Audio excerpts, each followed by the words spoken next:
I can't stress enough how important having some kind of limitation when you begin to work can help your practice, because left to our own devices, it's just overwhelming possibilities. It's just too much. And so you can make your own limitations at any time that you want to. I know some of you have been in my class for a while and might have experienced hi Ann, good morning everybody, and Susan, you might have experienced my giving you rule-based painting assignment where you had some limit, you had some rules. You had to make up like 4 rules that you had to use in each painting. That is because exactly that we are all of us are overwhelmed with the many possibilities. So by just saying here's what you have to do and do it in 3 inches, so that's something that I want you all to know and remember, that that's very, very helpful. Yeah. Okay, so I think almost all of us are here. Let's see, 1, 2, 3, 4, 5, 6, 7, 8. We're waiting for 2 more people. You have Tally Forbes is joining us. Tally, mistakenly, it was a little mix up last week, and so she's here now. So we're all good. Thank you for putting up with me. Yes, that's okay. Sometimes people, imagine that they sign up for this class. I kept saying, where's my link? Where's my link? Yeah. Okay, it's all good. So hello, everybody.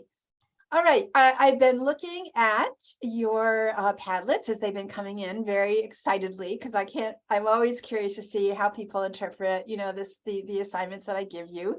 And we were just beginning to chat a little bit about, what this assignment was like. So, again, if you've been in my class, that part of all this is just chatting amongst each other about, what it felt like to do some of these exercises. And I always like to know, was it confusing? Was it, how did it make you feel when you were doing these? And I guess some of the people have already got a little consensus that because of the restrictions, because you had only those 3 values to work with, very proscribed, and a limitation about the size, perhaps, and I don't know if this is true for everybody, this exercise flowed. It was small, and the small is almost as hard as working really big, because you have to kind of give up. Oh, I can't do all the little tiny details.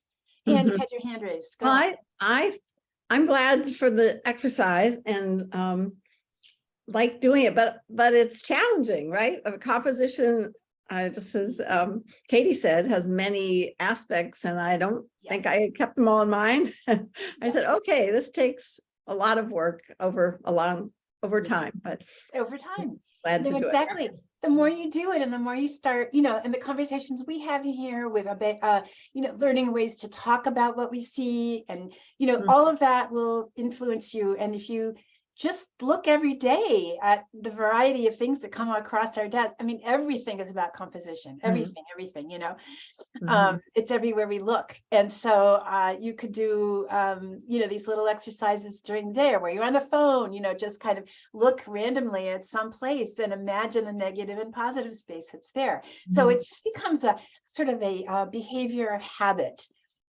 When you start to see the world like that, you really start to see the world like an artist. Because as soon as we can learn how to drop, naming things, like that's a book, okay, that's an eyelash, that's a tube of paint, and you start to see them just as simply as shapes, disconnected from the meaning. I know that's really hard, because we've had so many years of just living our lives like that. We are so used to naming things that this strategy of trying not to name and trying just to see shape is what you want to really begin to do.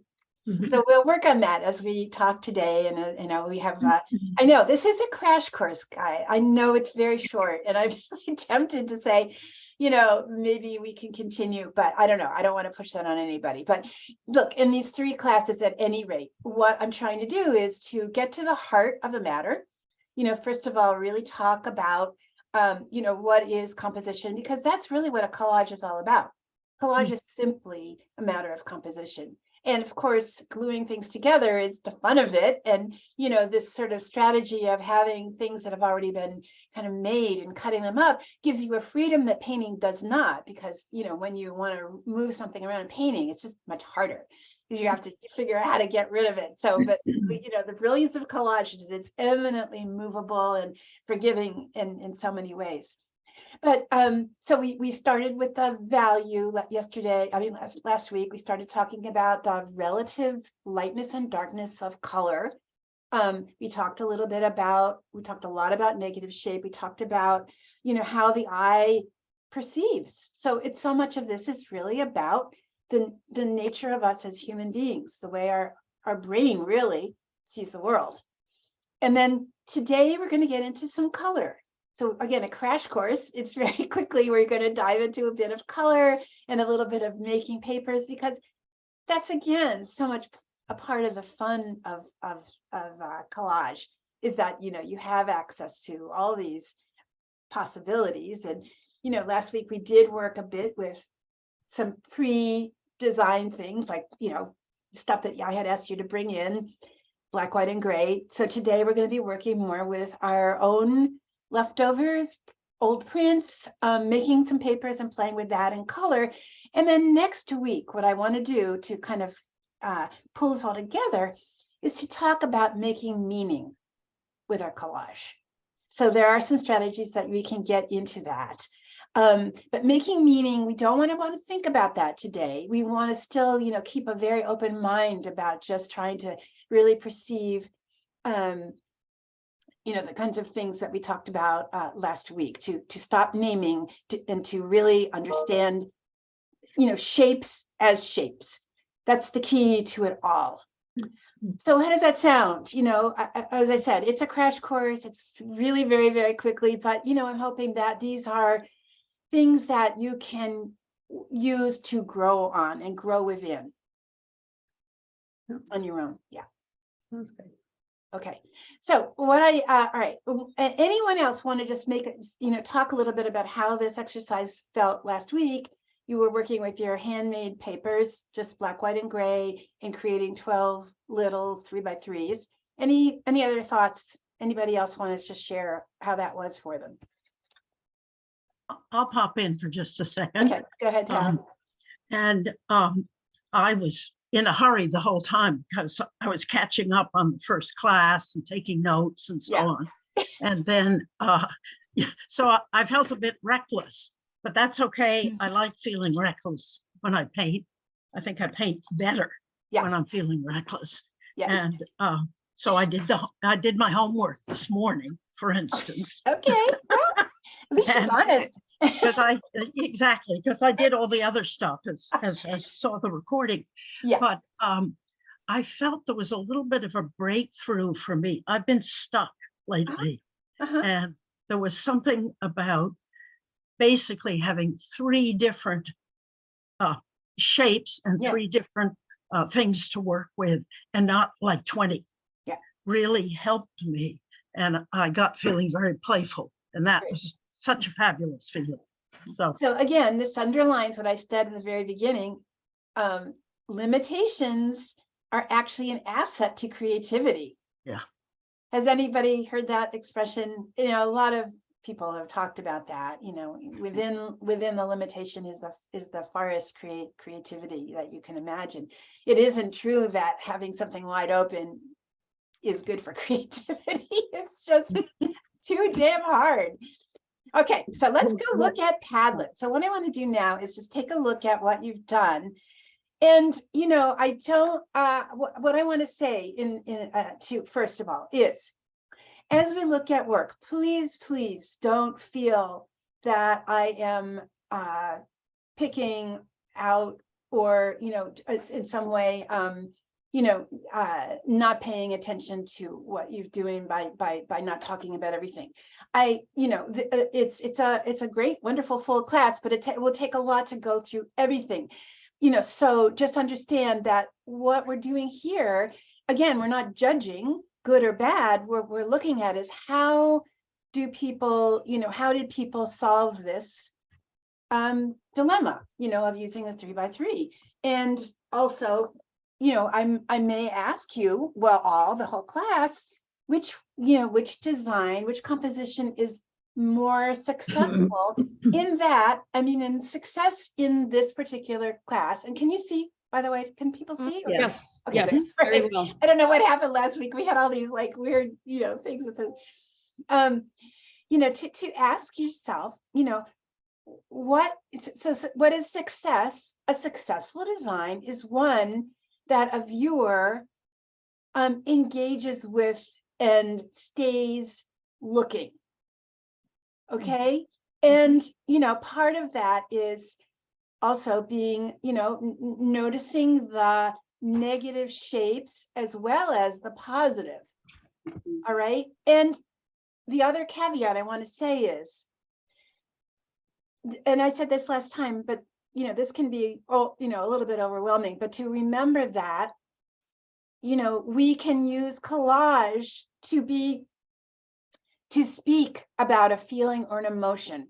And so, what might not be the most engaging design just right off the bat without knowing what the artist's intention was, might be really successful in terms of what you were trying to express. Does that make sense? Yes.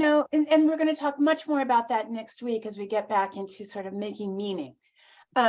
So today, what we're simply going to be concentrating on is, does a particular design hold together for you in terms of engaging the eye, and is the person making good use of both negative and positive shapes within this format?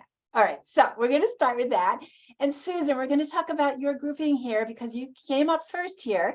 And so Susan, I think what we're going to do is just discuss these ones that you've got up here. And those of you, as you're looking at this series here, is there one composition that you are most drawn to, and why? Yes. Anybody want to just jump in there? I can't see everybody's faces. Yeah.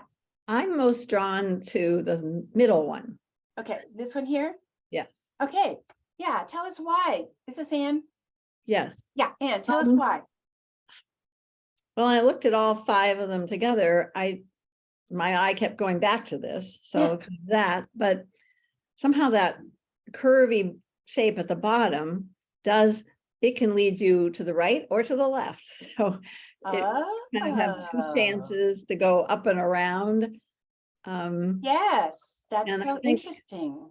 The white on the left, I would come back to that.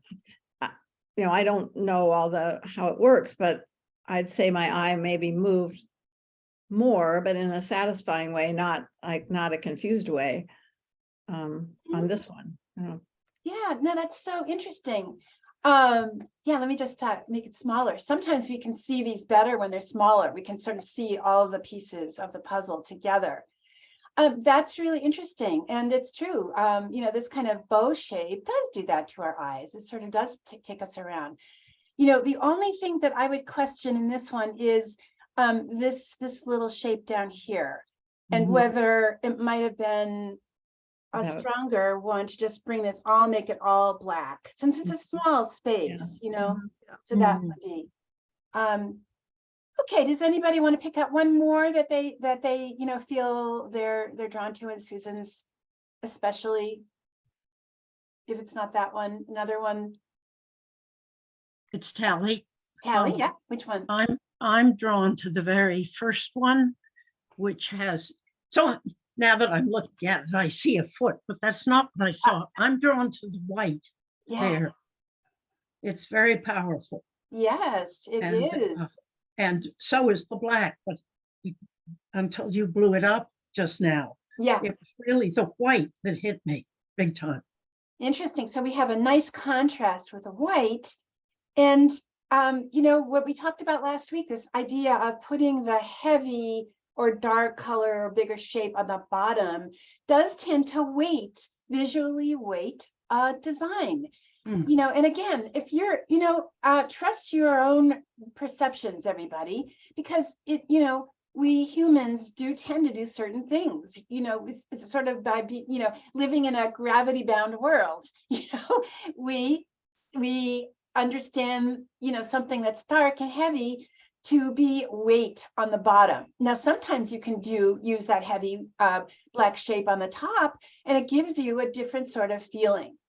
Anyway, I digress here a little bit, but it's interesting that does seem to ground things and give a sort of visual weight, not a literal weight. It isn't a pound thing, but it's the visual weight to what we're looking at.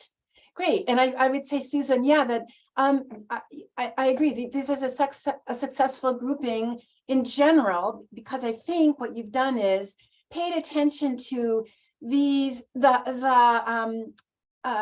see what the patterning, yes, on these pieces of paper are very bold, and they really do give a lot of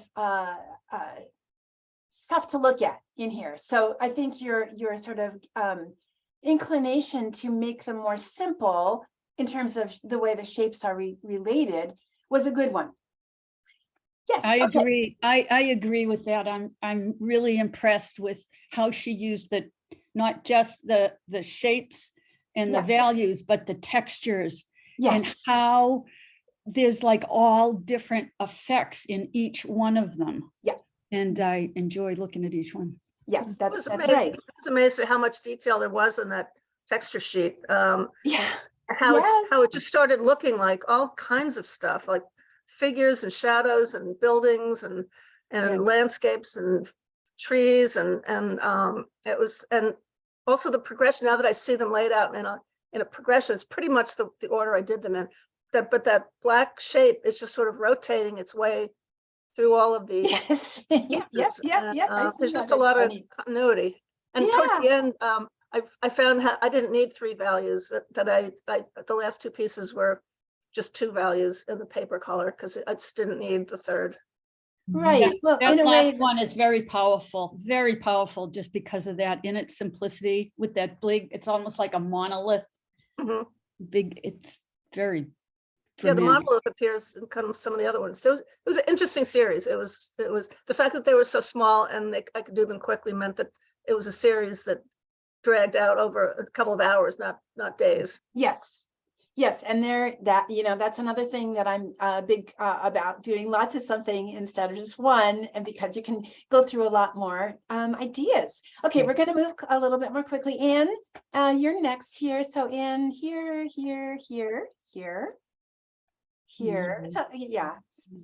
here. Okay, so we're just going to kind of look at Anne's one and Anne's grouping here. And is there one, I'm going to ask the same question, which is one that you find really engaged with, and why? Jean likes the one that's next to Susan's last one, the one with the very, yes. That yeah, okay, tell us. And I really just, the triangle, the diagonal, the triangle just brings you right in. I like it. I like the textures. I think it's very strong. Great. Okay. Yes, and she's using these pretty angular shapes, largely speaking. And even if she's using this one, it's not sort of really detailed. It's pretty simple. And, as we were saying, there's a lot going on in the paper, so we don't need as much going on in the actual shapes. Drawing our eyes back over this direction with more sort of repeating, that shape. Yeah, I agree. I think that is a strong one. And is there anybody else that wants to choose another one, or that feels like another one is equally strong? And we've got this one too. Yeah. The second to last one. Second to last one. Do you mean this one? Yeah. Okay. I love the floating quality of the triangles, and the fact that there is some space given to the foreground with that use of the white. There's some level of 3-dimensionality in this one, because you feel like these two black pieces in the front are definitely sort of bound by gravity. And then there's this horizon line in a way that kind of sets those two triangles afloat. And there is a very like landscapey quality about this, but it doesn't bother me. It's still very abstract and freeing in a way, playful. Yeah. Uh-oh, I'm hearing myself twice. I don't know why. Is that You look good on my screen. It's just a bit of an echo. yeah, there's an echo. Would everybody just mind muting themselves for a second? I think sometimes that happens if somebody is on two devices at the same time. Okay, good. It's better now. Okay, great. Yeah, so Anne, yeah, I mean, I hear what you're saying, Shani, and there is sort of an implied, it's interesting, again, it's kind of an implied perspective, because these two shapes appear to be overlapping, and that is something that we can do. You know, I'm just going to say, for me, this area, which, you know, is type close together, I wish it read more like a gray, because I feel that there's not enough distinction between this background here and this, that there's a lot of sort of, it becomes a little bit too floaty for me, and that's just me. So I have a sense that perhaps if you had painted, if you go back in there and paint this a middle gray value, that all these things would feel a little bit more connected. So, and you know what, everybody can disagree. That's totally fine, but I'm just trying to explain what is happening for me. But do you see it? It's easy, maybe easier to see on the smaller variety, but yeah, the type is so small that it isn't giving me the feeling of weightiness that I kind of crave to keep this whole thing from floating away. So, okay, very good. Great, Anne, and yeah, I don't want to get stuck in talking too much, because I want to make sure we cover everybody, and we have to move relatively fast. So, Tally, let's talk about yours. You were next here. Let's keep it just to the black, white, and gray, just for sake of, you know, keeping ourselves from getting off too much on a tangent. So we have 2, 3, 4, Tally.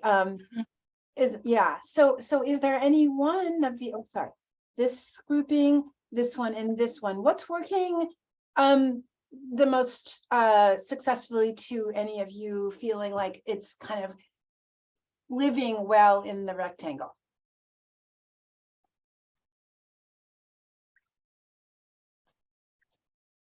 I like the two. Yeah. Yeah, they're different enough that they aren't matchy, but they're really obviously connected, and I just keep going back and forth between them and following those diagonal lines, and then looping around and coming back down to the bottom one, and then back up to the top one, and it's just very satisfying feeling looking at it. Great. Yes. I would agree with you. I'm thinking, yeah, that they're actually both pretty successful. I think part of the success is that the shapes go off the page, and they are weighting these different shapes instead of having them just kind of flying, feeling a sort of, you know, almost dispersal.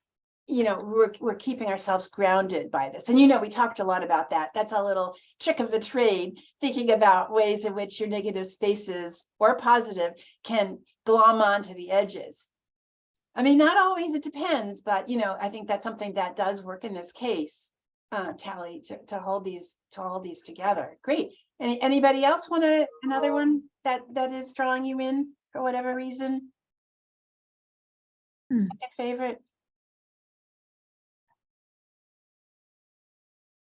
I'm just going to say this one here, Tally. It's not a square, so that does change things. It's fine though. I know that you used our rectangle from last time. No worries at all. It's still basically the same thing. I forgot that part of the assignment. Right. No worries, no worries. For me, this negative space is interesting, you know, and I find myself feeling like it's, you know, you really considered that and this as well as you did your shapes.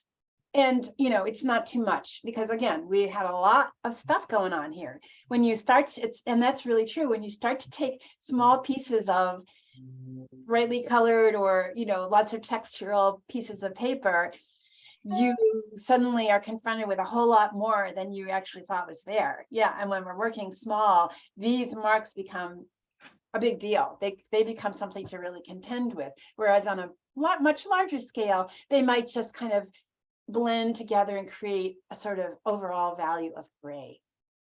Okay, we're going to talk about Katie next. Okay, so Katie, we're going Yeah, to concentrate on. find the ones that are my series that Oh, I yeah, did okay. 6 and 6.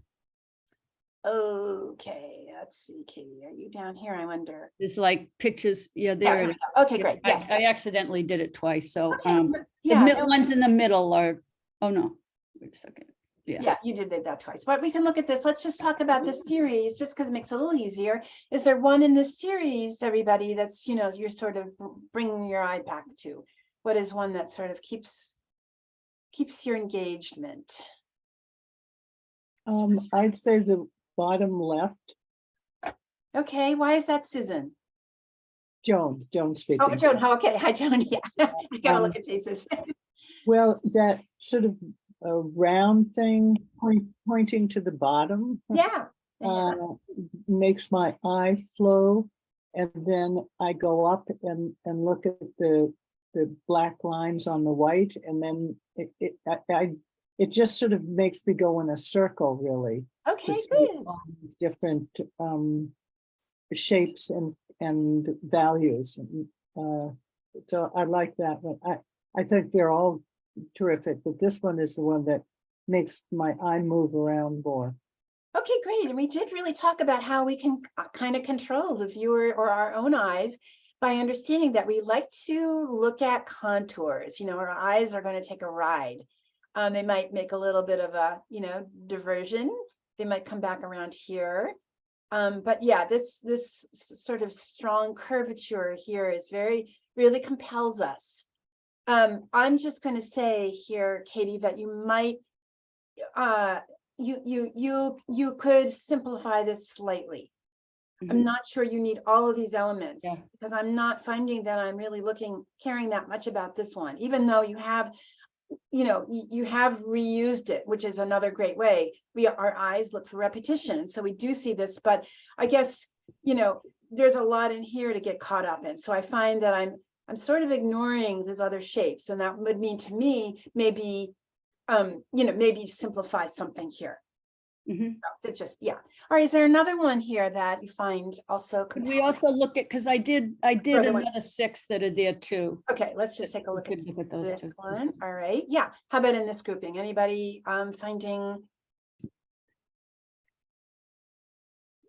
sort of a certain one grabbing them more than another? There's something about the upper middle one that catches my attention, but it's partly because I see I look for images that I recognize. Oh, yeah. And, you know, and I can't not see it once. I see a duck. Okay, good. All right, so yes, in this class, we're focusing on not seeing I know, images, because as soon as you start to see an image, the rest of the shapes drop away. You know, the rest isn't as important. So I would just have you, you know, do as we've always done, Tally, which is to try not to yes, quiet that, you know, and we all have it. We all are good, because that's how human beings are. We're designed this way. We're designed to see shapes. We can't, I mean, to see recognizable objects. We are. So to really try to buck that trend is difficult, but it's essential. The other thing I like a lot is there's a lot of swerving ribbon kinds of stuff. Yes. I mean, it lifts my spirit. All of them. They're wonderful. Great. Great. Okay. Good. All right. So yeah, let's move on. And you know, they're all going to be different for each of us. And again, seeing them on a small scale like this also helps us to see them a bit better. Can I ask you a quick question? I find it's when I'm doing even just a small one, it's like it takes me a while to keep adding things to feel like it has a balance. And when I look at them compared to others, I see how they can seem kind of busy. but I'm still looking for that balance with the values and That's good. Yeah. it's not too busy. Well, that's always That's, a subjective thing. That feels like a sort of judgment call. okay, But you might say, would it be more successful if it had a bit less going on? I think in some cases, yes. And knowing your work, I would say, Katie, that you might trust yourself more to just leave Yeah. it. I think, sometimes we do get into adding more and more because we're not confident of our choices. Sometimes that is, or sometimes it's just a personal interest. Sometimes that's just how we're made up. So, but either way, I would not say too busy or too anything. I would say instead, would it work as well if it had something less, I would say that maybe this one without that circle around it might be one of those. But that would be interesting to see. And then again, that's something that you can certainly try at any time. How much is enough for you to feel happy? How much is enough to satisfy the composition? And that's always the battle, right? Yeah. Okay. So we never talk about too much of anything here. Yeah. Thank you. That's such a personal judgment. Yep. Okay, Jean, I see you next here. Let's put this one up here and tell us. Oh, and so Catherine. let's see Jean's. Now Jean's going to keep quiet. We does someone want to, take a look at these and say which one for you, again, drives, holds your interest, has a sort of, sense about it that, all of the square was considered. We don't have any orphan spaces, in other words. These are lovely. I like that there's a sense of cohesiveness around all of them, actually. It just shows sort of a persistent mind, I do like the ones that are probably more straightforward in their contrast. Okay. Yeah, like the first one on the third row. This one here. Yeah, the third, sorry, I'm not going in order. The third one fine. on the first row, the last one on the third row, the middle one on the third row. Actually, there's a lot of them, right? Like I feel that are really strong from that sense, that are easy to see and easy to walk around. I find that very elegant. That's very elegant. I was going to say that I think one of the commonalities I'm seeing you pick up, Shani, is the use of black as something that holds the space down. Yeah. And, that is something to think about. Sometimes using white black instead of white can keep a design staying on the page, like this one. That's an interesting choice, Jean, and I'm always happy to see all the different ones you guys come up with, because what happens when you do this? There's a lot of white space out around it. I feel like it may be one of those that starts to speak more emotionally because of seeing these two sort of different shapes, and they're all by themselves. There's a lot of white. So they do, they could sort of fly off the page. They don't really, for me. I'm not sure why. It's so interesting to take a look at some of these and say, okay, well, what is kind of keeping this together? But generally speaking, this black is working as a kind of gravitational pull, right? And I'm enjoying this one, and this one, I think, for the fact that, especially this one, Jean has let these shapes go right up to the edge very purposefully. Like they hit the edge. I don't know if this one hits it, but it almost hits it. I think if it hit it, I might prefer it, because it's saying to me, okay, here's a really interesting, strong negative shape in the black, and an also equally interesting negative shape. It's a very complete shape. I could cut this out with a pair of scissors. So it seems to me that it's very much acknowledged. And I gravitate to that for that reason. This one also goes right up to the edge. So this becomes a very discrete shape in the gray. And this also becomes a very discrete shape. like it feels like you really considered, oh, I'm going to let this little white shape touch the bottom, because then I have a very, a very strong negative and invisible shape here. Mm. This one, I almost, just for me, would almost like it preferred if this guy had touched the edge. Mm. I'm not sure why it doesn't touch the edge. And this, this becomes, as you get further and further into this, becomes questions you can ask yourself. Here, Jean does decide to touch the edge, and it does make this a much more concrete, clear negative space for me. Doesn't mean that it always has to be that way, but that's just for me. Okay, another person. And thank you, Shannon. I like the bottom right one and the last one, just This because one. it's such an odd thing. It looks like an object. It looks like something I want to reach out and pick up and examine. Yeah. Rather than just a flat image on a flat surface. And I love the crooked edge and the torn edge, and the fact that there's a piece falling off on the end, and the big white area, gray area is attached somehow to the. I want to turn the thing over to look at the back of it, see what's happening on the back. It's just fascinating. Huh, interesting. So that's something that's a little bit on the, taking it to a little bit further place, Jean and Susan, because we were talking about doing this in a square. So that's fine. And I'm glad that you saw those different things happening, because it's always interesting to see that. But, I guess I would say, in a square format, what happens to this edge? Because you're still, it's still enough of a square that we kind of want to have it resolved here. So I'm going to say, Jean, that, you might just cut that. Sorry, everybody, but you know what I'm saying? It's sort of hard to talk about it in relationship to everything else, because it's kind of going a different direction. That's okay. We like this. We like going out of the, coloring out of the lines. Definitely. We like that next step, but yeah. Okay, Jean, yes, I think that's it. Generally, again, you took the fact that there was a lot going on in these patterns that really carry the day.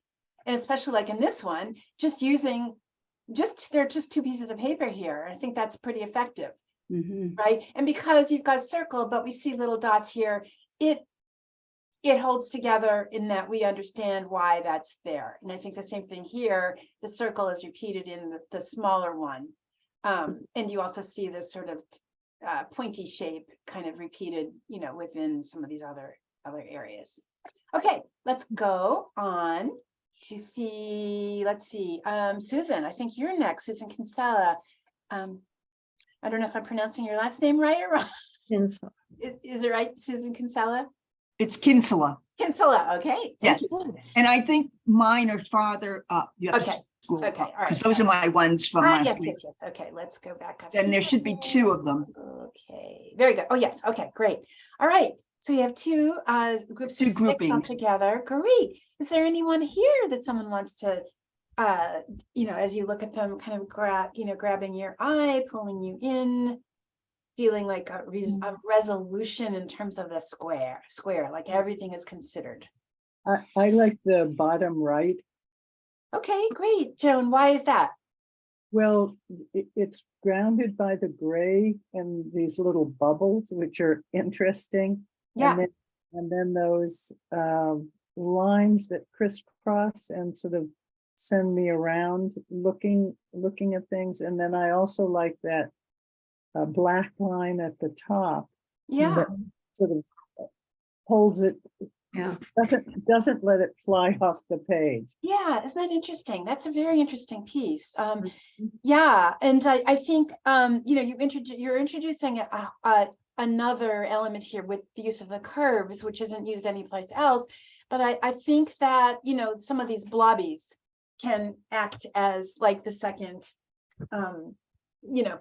piece of the blobs can sort of be our relationship that keeps our eye moving back and forth here. Yeah, interesting what what we all do here. There's a zillion and one different possibilities out there. How about, we're going to take a look at this next page here for Susan. And again, the same question, is there anyone in this page that's drawing your eye more than another one? Bottom middle. Okay, bottom middle. Why is that, Jean? What's Well, that's a lot of push and pull. Interesting. It's almost like a push and pull, but it's a chain. So that's kind of keeping me there. Interesting. Or push and pull. Thanks. Yeah. I'm looking at this and I'm actually wondering what it might be like without that, and whether it would still be as successful. I don't know. You guys you can hold up a piece of paper on your screen if you want to just see that. I mean, for me, I think it actually is fine because there's a lot going on. And this is kind of a bigger space that might anchor the shape. It's like there is no, one absolute answer here. There are many. So that's so interesting. This is a different kind of thing too, Susan, in that you decided to overlap some of these shapes. And so there's an implied depth, a sort of implication that these things are overlapping, even though they're pretty flat shapes. Great. Okay.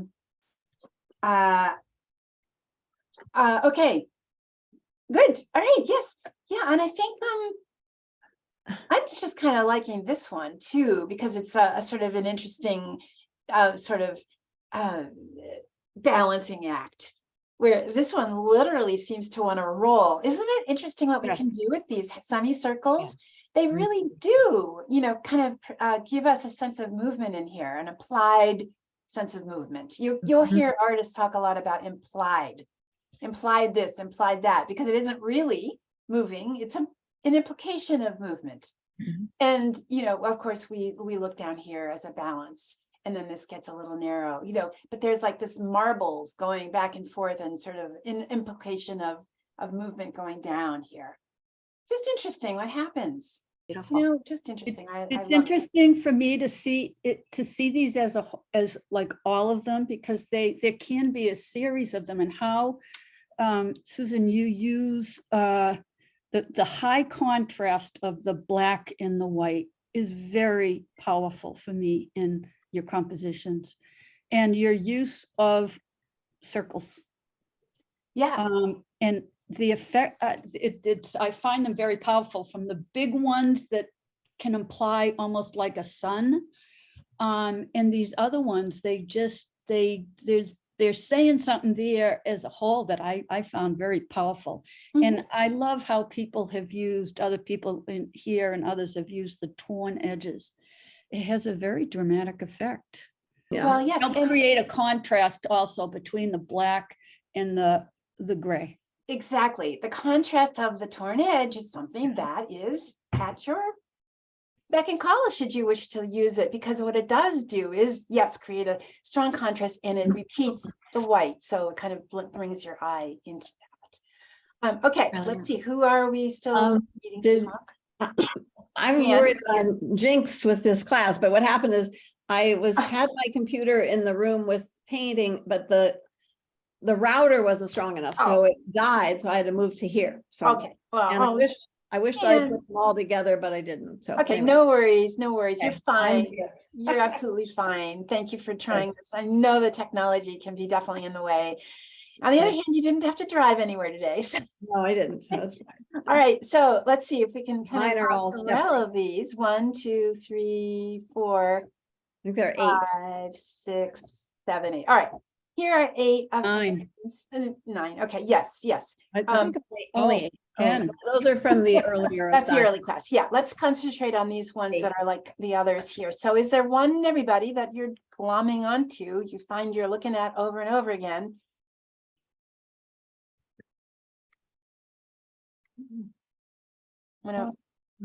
I'm looking at the one with the circles at the bottom middle. Okay, this one here? No. Bottom middle. This one here? Yeah, you had it right the first time with the circles. That the circle at the top. This one. Yeah. Good. yeah. Okay. Yes. What's happening in this one for you? Well, the circles sort of intrigue me and make me want to go like ping pong, go back and forth between the two circles. And then I go off to the side and see, oh yeah, there's this gray, and then to the right side, and then I go to the left side where there's this interesting rip. So I'm moving around, and also then there's that well, I guess black triangle on top, which points me out of the space, which is a little disturbing. Yeah, it's a lot to talk about in this one. I mean, all right, let me just play a devil's advocate with you a little bit here. So yes, we talked about how bullseyes and circles, our eyes just glom to them because of we're human. We are social beings, and we look at eyeballs first, and babies look at eyeballs first and round things. So yes, we do that. For me, however, Anne, this one gets a bit lost because it's so much like these other sort of drippy guys. Yeah. So I think that from my sensibility, I could say we could get rid of that one, that we don't need it because there's enough of these little glummy guys here to sort of activate this space. Yeah. And you know, the other thing too is, you know how I said last week, squint your eyes? Because when you look through your eyelashes, what happens is that the detail gets lost. That's a great way to look at these, because then we don't get so concerned about what's overlapping and what is it. Because at the end of the day, you're going to see these pretty simply, you know, you're going to see them for the big flat shapes, no matter what. So that's a great way. So I would say get rid of this, that you have plenty going on in this little area. And this is interesting because you're right. I mean, that's actually a really beautiful line created by the tear. But for me, what happens is, as I look around it, I get stuck here. My eye just kind of wants to go back and forth, and I go back around here and up in here and around here. And I don't find myself getting over here much. So what you could do in this case is to take this shape and maybe push it over a little bit closer to that edge, possibly, and even possibly bring the whole thing over here. I don't know, but see, there's something here happening where my eye doesn't get past this, and you want me to go past it. I think you do. Yeah, that's what happens. You know, it's a real interesting phenomenon that happens. It is a beautiful line, you know, because it's got such nice edges. It's very interesting line full of you know, it's not just one flat line like you might get when you're cutting. But it is as though the whole piece ends there. It does, yeah. Like it's over, right? It is over. Yeah. But maybe You could almost crop it. Yeah, crop it there. Crop it. Crop it over on the. Make it a rectangle. Yeah. Yeah, crop it, exactly. So you guys all have great ideas for what to do. Okay. It would be really interesting. Thank you. Take, That's very take your two little and change them. viewfinder bits and see if you can squish that down a little bit, you know, and see if you can bring that. Because I think what happens is this goes it does almost go there, but for visually for the It's like it. we see it in half, like we see it going all the way to the edge. We really do. Like it just more or less does, and so it splits things. Interesting what happens though. Turn it sideways. Yeah, exactly. Turn it sideways, but yes, And how let can that you be grab our let that interest? shape be the bottom. Exactly, Right, exactly. yeah. There's so many, right? And so it's never done until you're done. Like you might all want to go back to some of these and just shift them around a little bit, you know, and that's the beauty of working this way. And one more, anybody else, one more of these ands that we're kind of interested in here for whatever reason that draw us our eyes. I like the one that's, I guess, on the top row, the second to the right. This No, one. keep going. No, more over to the, yes, that Okay, one. great. Yeah, and why is that, Susan? I like the simplicity of it and the contrast of it. Yeah. I think it's really does funny things to my brain where sometimes I see the white part as being predominant, And sometimes I see the black part is being productive. It's almost like you can switch your brain. Yeah, And that's, I Wonderful. find that kind of fun. like a Rorschach test. That is seeing the negative spaces. Very good. Yes, there's that, little visual trick that you might have seen where you see two vases facing, it's so interesting. And so you can't tell if it's two vases or the profile of somebody in the middle, so anyway, that's great. Yes, I agree. And it's simple, but it works because it's got everything it seems to need. Going off the page here, I think was a good call. Yeah, everybody. So who didn't we not talk about? Me. Shani. It's Oh my Shawnee. God, She's how right could we above. do that? You skipped me. Okay. Having wonderful Shani. comments, but we haven't seen hers. Yes, we haven't. And Joan, I think we need to talk about you too. All right. So Shani, I think this is really important to do, everybody. It may take us a little while, but it's still, we're getting the language down as to how to speak about these things. So Shani, yours is here and here, here, here, here, here, and here. So that's, we'll just try to keep them in a kind, so this grouping here. And it's the same thing. What do we think about with Shani's? Which one do you think grabs you more? What is one where your eye keeps going down? The furthest one on the left. Okay. Why is That keeps I stay with that. It's the one that it keeps, like we talked about how to have a composition that keeps the viewer's eye there. I'm moving around, I'm seeing the whole, and it's really keeping me there. Yeah. Like, good. And it's pretty simple, isn't it? I love, it's like everything is coming from the edges in at angles, and it's just keeping my eye moving around, and it's like a pinwheel. Like a pinwheel, right?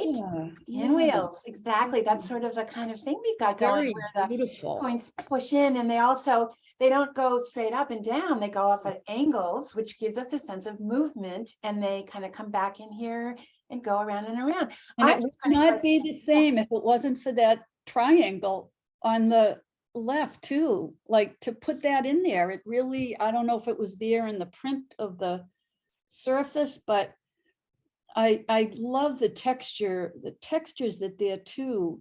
It really does make a difference in these when you're combining values and the textures. No, exactly. Like similar or different, but that's one of the things that holds my eye into this piece. Yes, great. No, I agree with you. I think that is. And can I say something? Yeah. I can see that blown up. I could see that big, and I would be very happy to have that on my wall. It would be something that I would look at over and over again. And enjoy. It does not look, it doesn't look 3 by 3, it Yeah. looks like it's big. Okay, interesting. Yeah, well, that's good. Shani is a painter, and so she's here kind of, thinking about painting. I'm which is a great- struggling with this assignment. Yeah, well, Wow. how about one more, and then we can, sort of sum it up here. I mean, not for, we need to do Joan still, but I mean, for Shani, is there another one that you think is as Can you- strong? That Can one, you highlight the one? star-shaped one, This one? the star-shaped one that yeah, that one. That's just Yeah. fascinating. Oh, that's structural, right? Colored. It's just, it's just like floating, like a leaf falling from a tree, or it's got the emotion of not being connected to anything. Just being so Okay. lightweight. And yeah, if the dark colors to me make it feel like it's falling, not Yeah. flying up. I mean, it is really interesting. Here's one in which there's a lot of negative space. I guess that I think it works because the size of this big shape holds it. If this was much smaller, I think it might not be quite as effective, but I think that it does really reach out to the edges and kind of create some dynamic outer edges here, Shani, Okay. And it is, and the other thing is I noticed this when I look at other ones, it's 3 shapes, 3 shapes. but they are so in relationship to one another. Mm-hmm. Yeah. Great. that fact that there's all that space floating around it, I think it adds to it. Okay. somehow. Yeah. So, as we always say, like, we can say, oh, some rule is being, broken or whatever, you're going to hear. But the fact is, there are really no rules here at all. It's just, what is the engagement to your eye and your brain? How is that working and why? All right, let's go to, all right, so we have two. All right, again, be the devil's advocate talking about these two here. So these are ones that do feel a bit ungrounded to me, Shani. And I feel like if you had one more like sort of middle value, like this is a pretty dark gray, this is very light, and this is black. If you had one more value here that might maybe even come attach itself to one edge of this page and go off, it would hold it a bit. Yeah. For me, they fly off a bit too much to really ground me. Yeah. But, again, I think, and I would say too that that the thing is you're throwing in a round shape. Well, I mean, all right, it's echoing here. Okay, I buy that. This one though, it does feel like it needs one more element. One more to make it make me understand, how these four pieces are relating to each other. And it could be, again, that one middle value that grounds everything. Yeah. Yeah. Can you tell I did this in 2 separate days? Because Yeah. the ones you were just talking about were day 1. Yeah. And then day 2 were the ones with the bigger, simpler shapes. Yes, exactly. Well, I mean, I think these are more successful in that way. Yeah. Because they do kind of, they show me that you are really considering the other spaces. And I think that's a super helpful thing to really acknowledge, Yeah. Great. All right. I have a question. Yeah. Just to back on that one for just a second. Okay. Yeah. Not that one. No. Sorry. It doesn't really matter, but the dripped paint is interesting to me, and I'm curious to know whether you added that after you put the shapes down. No, that's from our. I did it. I did the paper first. Printed. It's very interesting combination. Yeah, that's what we did in class, Tally. I know there was a lot to look at, but that was the stamp printing thing that we did to get textures, because textured paper starts to really, we have to reckon with it. There's one thing working just with flat color, but it just adds a whole other component. All right, let's see, Joan, we're going to go to you, and the same thing here for Joan. Yeah, Joan, I mean, I'm pleased to see these, and I know that, this is something pretty new for you. So yeah, does somebody want to pick out one here that really feels more successful, drawing you in, keeping you looking? Let's see. Can I ask a question? Is the white from the printing that we did? Yes. Okay. Yeah. This is Anne. Yeah. I like the middle one on the bottom, especially. Okay. I like all of them. But let's see, but why? Well, it's, in a way, it's simpler. It is a little bit simpler. And your eye certainly moves up to the diagonal and then down the circles.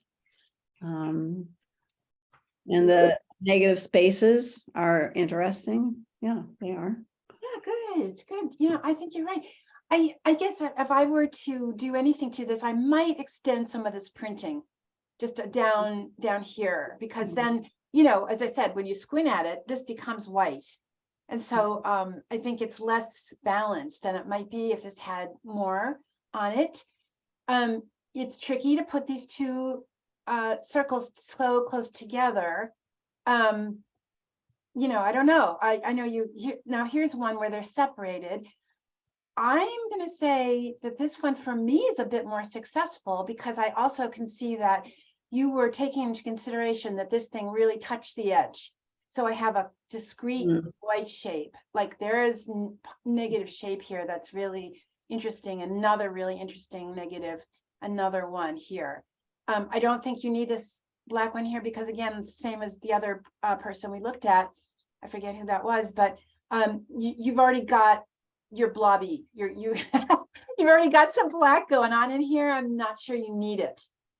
Right. Because you've got, this, which would also then take us RI here and here. Even though it's not a precise circle, it reads circular because it's a kind of smudgy, round, shape.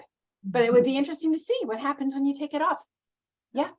And we'll look at your next 6 and then we will, I think we'll have everybody. Let's see, did we look at these? Ah, yes. Okay. And how about these? One here that's drawing your Nice. The left 2. left 2 on the bottom. Yeah, Okay. the furthest left on top and bottom. Oh, okay, great. Yeah. And why is that, Shani? I love the negative space in these. And I mean, I think the top one definitely is a resolved relationship with those 3 pieces. Yeah. And then also taking into consideration the background and using that as negative space as much as it is that top white piece Yes. that behaves almost like that background. Yeah. It's really stunning. Yeah. And then the bottom one has sort of the same thing going on, but with that bit of white space on top, I do feel like that's a little bit unresolved. Yeah. But the idea in the bottom 2/3 of it, I think it's just really, really good. It's so interesting because you've given us a little bit of a surprise there, Joan, in amongst your pieces, you found a little rectangle, you found a little triangle that of course does relate, and it's like a little bit of a nice little nested surprise there. But I agree. So what is going on here with this white? You're using this as your middle value with the texture, but it probably needs a bit more on it. This is a bit unresolved, and that just means, are you really thinking it through? Does it have enough that really keeps our view going here? I mean, I read it and I sort of go like this. I'm sort of ignoring the upper part of it. Mhm. And again, of course, it's subjective, absolutely. But for me, that's what's happening. And I guess I want my viewer to be up here. But sometimes artists can use negative space very effectively, and we'll try to talk about that. And there's a lot of negative space, and you're like, wow, that's just a ton of things. But it's successful. Why does that happen? And I'm going to say that it may be more of something to talk about when we're talking about making meaning. But I know, Adria, with I feel like I can relate to this bottom left one in that sense, because there were a couple of squares that I was working on where I really wanted to leave that uncomfortable white space on the square. Yeah. But I guess I haven't figured out how to make that successful, right? Because it looks unresolved, and it shouldn't look unresolved. It should look like a statement. Like a purposeful use of non-touched space. Exactly. I don't know if there's such a thing. I don't know. I guess I have to look at more art. There are artists whose their entire practice is about resolving the triangle, or resolving the rectangle, and how shapes form in there. Just one person off the bat that we could talk about is Ellsworth Kelly. He's just all about that. He was just so fascinated by just that exact question. Let's take a look real quickly. I mean, there's a zillion artists that we can look at, but his whole deal was, what do we do with a rectangle? Over and over again. Super simple sometimes. And I'm not saying that, you might have to love any of these things. He was a pretty well recognized artist, but over and over, that's what his big deal was. How do I resolve the rectangle? What are all the different possibilities here? And here he's using the white, the wall as his background. you know? Mhm. So it never kind of ends. You're always talking about a color or a shape in relationship to something else. Here's another one. You know, again, his whole entire practice was about, what do I do with a rectangle? And a lot of them are super big. I saw this one just recently in LA. It's giant. It's probably, I don't know, 15 feet high and 25 feet wide. So when you're Wow. standing in front of it, you're this little person completely engulfed by these colors. So just saying that that it's a really interesting conundrum. Okay, Yeah. guys, now what we're going to do is do some work. We're going to get our hands wet. So let me just get back to stopping share. All right, very good. So as I said today, I mean, do I talked about everybody? Yes, make sure I did. Yes. Yeah, okay, good. Phew. I want to make sure that I gave everyone a good chance to see their work. And thank you for doing the work. It's really helpful and it helps other people. All the different variations on the theme, you know, seeing what you come up with, feeling okay about showing them. I really appreciate that. Okay, so we're going to now go to making some papers. And I know some of you brought probably some stacks of old jelly prints. Am I correct on that? Some of you have worked with me, who've done jelly printing. That's a great resource for, you know, kind of moving into color. But I thought that what we would do today is to spend a bit of time, probably like about, I don't know, close to an hour, playing with making some papers, because you know, you may not have any, and then again you might have a lot, but let's try to make some on our own. And I wanted to first show you some possibilities of how you could approach putting some interesting things on paper. So let me just show you this recording that I made this morning to show you here. All right, so let me get We can do it. out of this and into my. Okay, hold on, everybody. Just give me a second to find. That is quite the busy background. Oh my God, yeah, it is crazy. Collage class, that's what we wanted. Okay, very good. Making papers. Okay, so here's what we're gonna do. Okay, so everybody see this? Okay, yeah. Mhm. Good. All right, so I'm just flipping some paper here and going to show you some different possibilities with making papers. So let me go a little bit further here. I think yes. So here's one. I did several. So this one, we're working with a container of paint, and I'm just going to stop this right here. This is how I like to mix my color, and this is why I had asked you to bring along some containers, because this is a great way to mix a color and keep it for, I mean, months, really. That's, you know, what I love about this. And even though it's acrylic, which does dry quickly, it won't dry if A, you're making enough paint, and B, you know, you've added,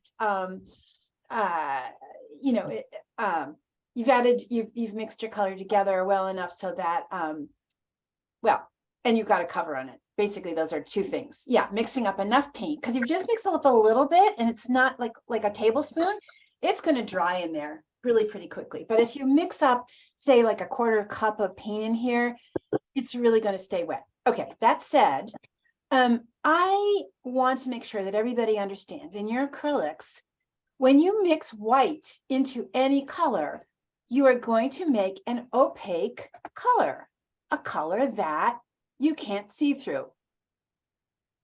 That's a huge thing to understand about painting. When you add white, yes, you can make a lighter color, but you also make a color that can cover something else beneath it. So I think a lot of artists, a lot of people taking art classes miss that particular lesson, because a lot of these days, you know, acrylic companies don't add white into their paint. They just give you the pure pigment. Like for example, golden, who you know, a lot of you know, I represent golden.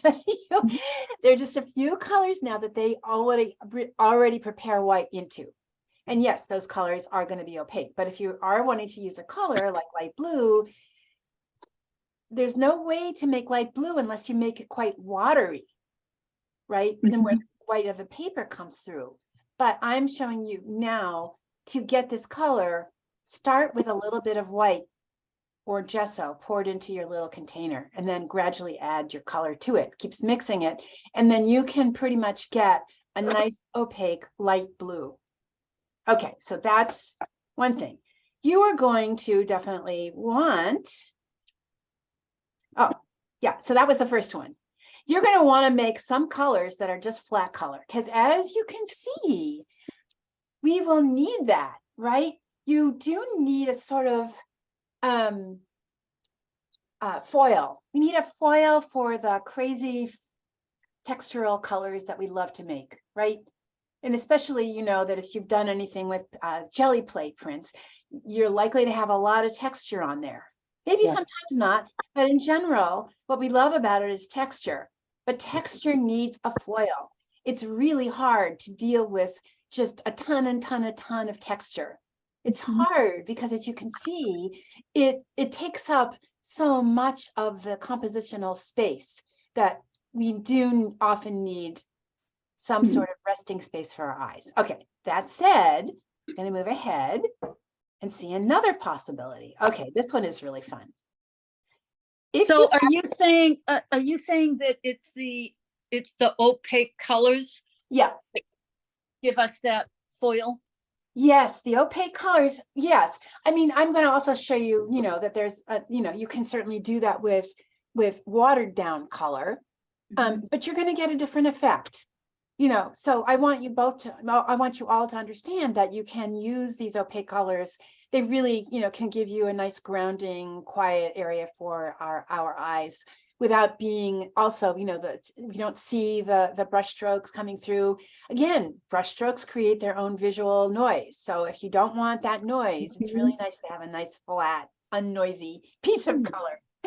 Okay, another fun thing to do is to put a couple drops of paint onto a brayer like this. You may not have a brayer, you might, but if you don't have one, no worries. I mean, this is just something to know that's kind of fun.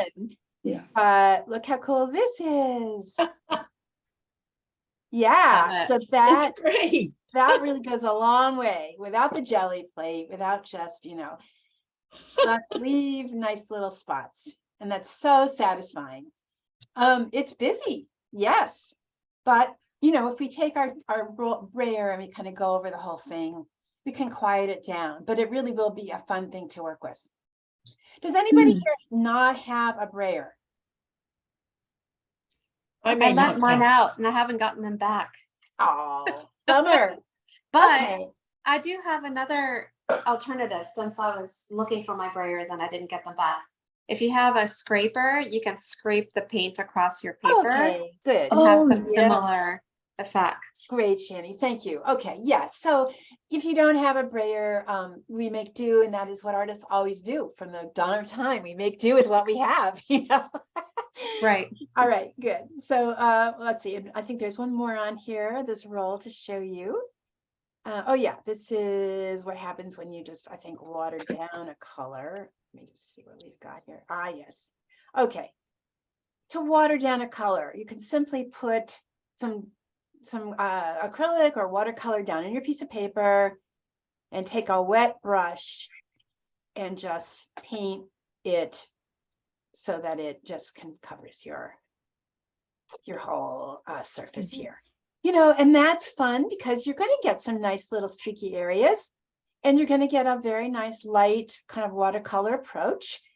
And you're covering a sheet of paper with a color so it gets rid of all the white. And the white, you know, really screams. So white is a very bright color in general terms. And so a lot of times you may not even need or want white in your composition, depending on what you end up doing. So now we have 3 ways right there to make some paper. I do have one more that I made that I just want to show you. It's also kind of fun. So let me put this away and get out this other one that I think is, let's see if I do it. Let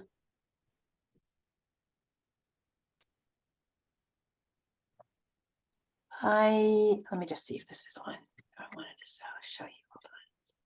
Yes. Okay. So this one involves dripping water onto a sheet of paper. So let me go back and show you what I did there. Okay. I just dribbled some water from my brush onto a sheet of paper. Simple, simple, simple.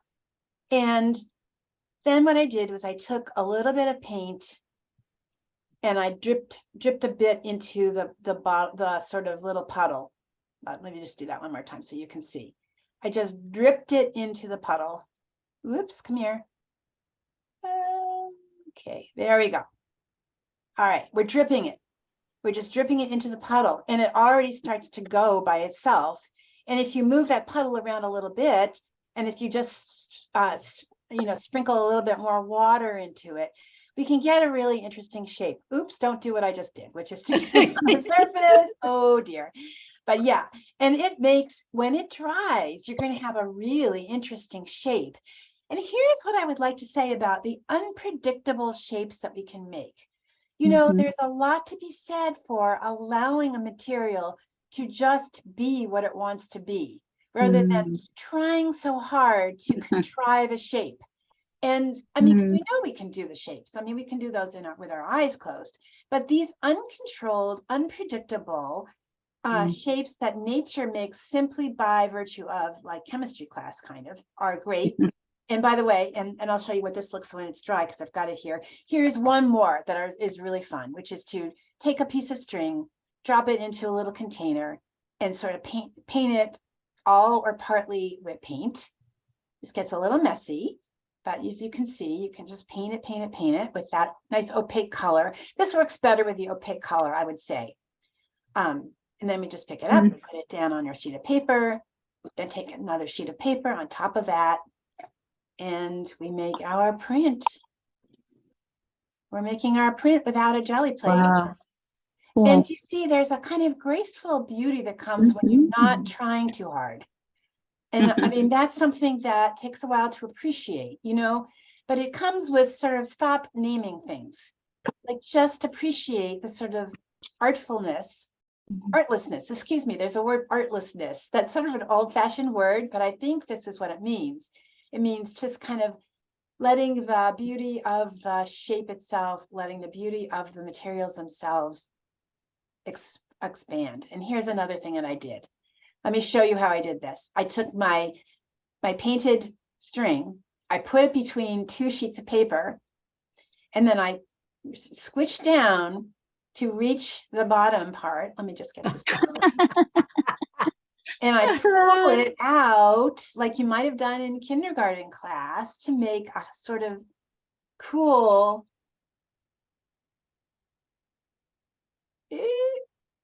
shape. Definitely didn't do that in kindergarten. You didn't do that? Okay, well, yeah, No, it's that's actually cool. hard for kindergartners to do because you have to really control that. But here's another thing that's really, really fun to do, where again, you get a shape that is, out of your control, and that's really fun. All right, so now what we've got is like this dried thing here. I'm going to turn off, and I'm going to also just go back to my desk to show you what I've got now, which are these things that are now dry. So I've got this really interesting shape. And in fact, what's really fun about some of these shapes is that you can cut them out and have a very discrete shape of the pour that becomes quite compelling as a shape. And it could be super interesting to use in your collages. And you can just decide to cut out what you want and leave the rest. But I did a whole series of artwork that was based on these sort of accidental surprise shapes that I got just by cutting the edges out. So that's really quite fun. You can imagine if you go to, around here you get a very surprising shape that you would never sort of anticipate. I just want to put it on a sort of here. You know, look how striking that becomes when you have an unpredictable shape like that. So that's really fun to use. Mhm. And then, you know, we've also got these whip shapes that we made. Now it's nice and dry. And here we could just take a mix of some other color, a nice sort of watery mix, and just paint over that. And then we get, you know, something that has a background, because, you know, white is difficult. White ends up being a really hard color to work with because it just blasts everything out of the picture. So that's what I would say, you know, you can use white as the color that is in the background that you're going to be using. But for our purposes today, let's make something that nothing has just white in the background. So I could have done this printing after I had already made a colored background like this, you know, already dry, and then just, you know, print my shape on it, or go back the other way, make my print first, and then go back and color the background. You know, so that gives you a lots of interesting things to play with. You know, we love this. This is really fun. You know, and here's that sort of feathery shape that you can imagine also would be great with another color print painted on top of it. Or again, you know, do this in 2 stages where you print the background. But let's do, for the next half an hour or so, make some printed papers. All right, here's the thing. You do have a limitation. All right, and that is in your color choices. So my limitation for you is, we're going to look at this color wheel. All right. So what I want you guys to do is to pick 2 adjacent colors, like these 2 together, or these 2 together, or these 2. They're analogous colors, so they're next to each other on the color wheel. Thank you, I just thought of that name. Analogous colors are ones that are close to each other on the color wheel, right? All right, so you're going to pick 2 of these, and then you're going to look across the color wheel and pick that one. So your 3 colors that you're going to be working with are your 2 analogous and your 1 complementary color. Why do that? Because we are giving ourselves a natural way to come up with some contrast in color. What happens if you kind of tend to stick with analogous colors, blue, green, and light green, is that we kind of get a nice homogeneous composition, but we don't have anything to really kind of be exciting. You know, these are like nice, you know, they're harmonious. We have a lot of harmony in these sets of colors where we choose, but we don't have contrast. At least, look, I'm speaking very broadly here. I hope you guys all, you know, give me the, you know, benefit of the doubt here. We're speaking broadly, but, you know, in general, it is really nice to kind of throw in something unexpected by going with the opposite of the color wheel. So you could do green, blue, and orange. It doesn't really matter to me which opposite on the color wheel you choose, but, you know, pick your analogous and then pick a complementary. So now you know, analogous means close together on the color wheel, and complementary is opposite of the color. So, you know, and also this is very loosely too, because you don't have this in front of you, although I can certainly put this on the screen while you're working. You kind of have to make your own versions of these colors. So say, you know, you have blue, you know, pick a blue you like. There doesn't have to be, you know, a certain kind of blue. Just pick blue for our purposes today. It's fine. Pick a blue and then make a green, you know, by mixing yellow and blue together, or maybe you have a green already in a tube. That's great. And then just look at one of these and pick one of them that's opposite. Make sense, everybody? Right. Okay, so what I'm going to do is I'm going to leave this on my screen. I'm going to make my screen big for the next 10 minutes so that you can choose. And then what's going to happen is you will get started playing with some painted colors on your piece of paper. And, if you have other ways of making color, making interesting marks on your color, go for it. That is totally fine. That is totally up to you. I'm fine with that. But for you, those of you who this is really, really new and you need some ideas here, then, using some of the ones, remember, you definitely want to write this down. You may want to write this down. You want a couple that are just full color pieces of paper, like one solid color. Maybe you want to make, 2 or even 3 solid colors to work with. That's fine. So you might want to say, if these are my colors and that's my opposite on the color wheel, I'm going to make a solid color violet, a solid color yellow, and a solid color yellow green. Piece of paper, put it aside. How big should these be? I would say, just for time constraint, they don't need to be gigantic. They could be about a 10 by 12, 8 by 10, is a fine shape, size, really, something in that order. Not too small because we're going to need some, but not too big because then, you'll spend too much time painting the paper, and we just don't need to do that. So 3 or 2 solid colors is great. And then maybe pick 1 or 2 of these possibilities. Maybe you like this one. Or maybe you liked that one. And maybe you liked spilling the color. So it really doesn't matter to me which ones you want to do. It's totally fine. And even if you want to use your stamper from last week, that's fine too. But this is just to kind of give you a little bit of guidance, a little bit of support in, what do I do now? So what I'm going to do is I'm just going to leave these to the side here. And I'm going to leave all of this on my screen so you can see. And hopefully this will be helpful to get you started working. All right. Any questions right now? Any major problems or questions before we just start to work?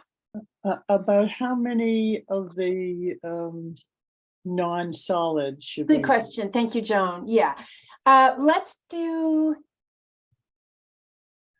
3 sheets of paper with some different things on them. All right, but keeping to the same colors you're using. Yeah, that aren't solid. That's right. Why don't we do 3 sort of fun printed papers, papers that you're playing with, and 3 solids. And that should really work very well for our purposes of giving us enough fodder to play with when we start to create our collages, but also not being so overwhelming. But Adria, just making sure that the drips or the brayer are all the 3 colors too. That's right. That's right. Yes. Stay, once you pick your 3 colors, that's it. That's yours. Okay. For good. And whether you want to make them watery or whether you want to add a little bit of white to them, that's also totally up to you. And the non-solid, should we make 1 of each color also? No, not necessarily. Okay. Let's see what we come up with. I don't want to give you too many rules here. But, just to kind of get us into color, because it's always hard. It's always, sort of a little bit of a hurdle. At least we know which 3 colors we're going to use. Try to keep it to those. You can add white to them if you want to, as I said, or just use them watery like that. It doesn't matter to me. But, we do need some kind of flat color too, for sure. Because that's, so 3 flat colors and 3 sort of random, fun, playful shapes to use too.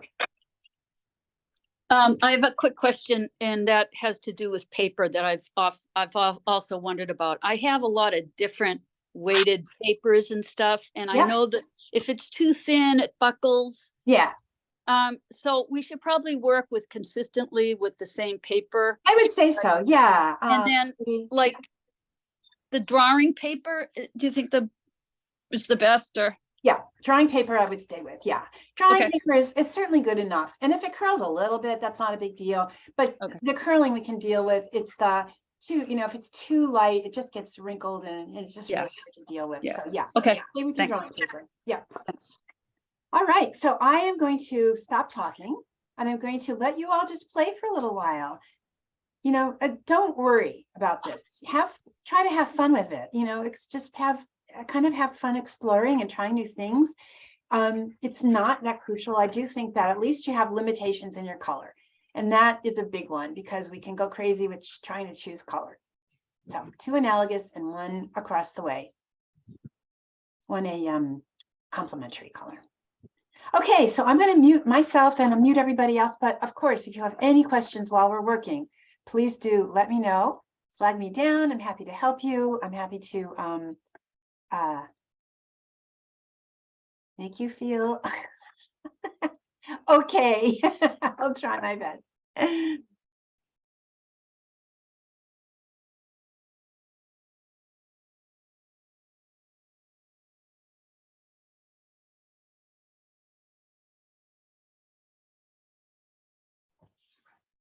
Adria, I forgot how long we have this. I thought she said an hour, but I think the hour has already started. Okay, thanks. I'm pretty confused about what to do, but we'll see.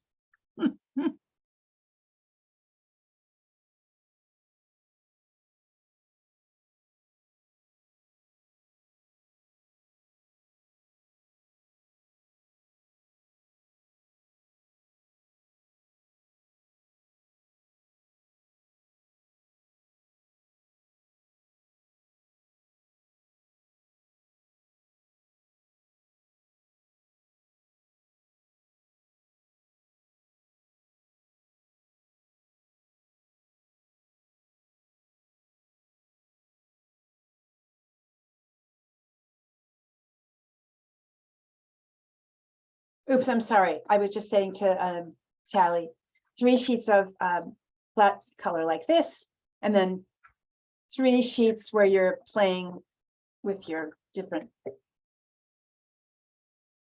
a few different things. You could just do this one, or you could just do this one. It's not about the amount of variety, really. You can do any of these assignments with very, very little. But I think the major one is just to limit yourself to just 3 of those colors, 2 analogous and 1 that is a complement, which is across the way on the color wheel.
Okay, everybody, how are we doing?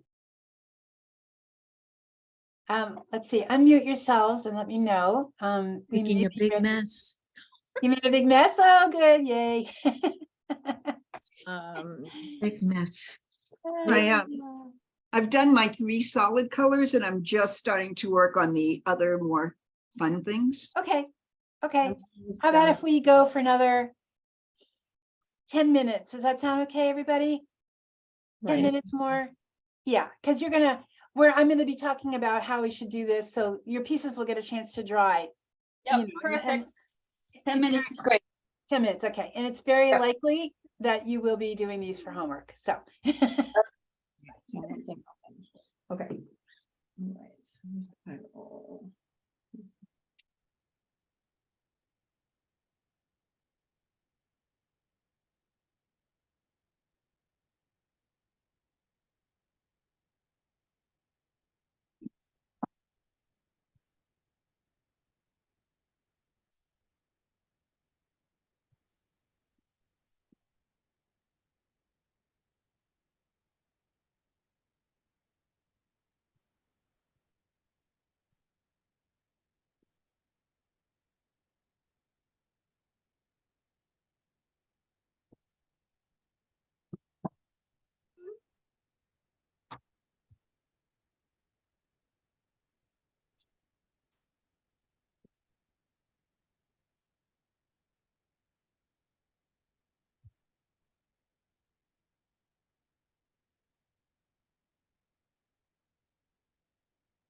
So, What was that? That was me, sorry. That's I'm okay. doing my drippy drips Oh. and Okay, I thought that was a kitty.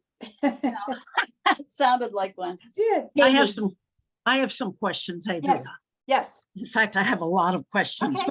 but All right, that's all right. Go ahead. well, at this point,